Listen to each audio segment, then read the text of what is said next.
Hello everyone, today I will show you how to check real battery health on iPhone, and here's how it's done. To check the real battery health on your iPhone, open Settings, then go to Battery and tap Battery Health and Charging. You'll see your battery's max capacity here, but this isn't always the most accurate. To get a more detailed view, we will check your battery cycle count.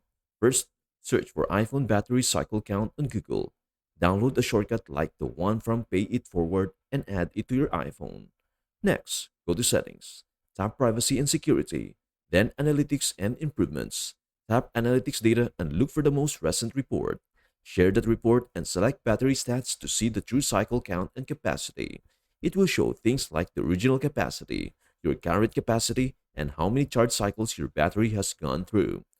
This gives a more accurate battery health reading than what is shown in the battery health settings.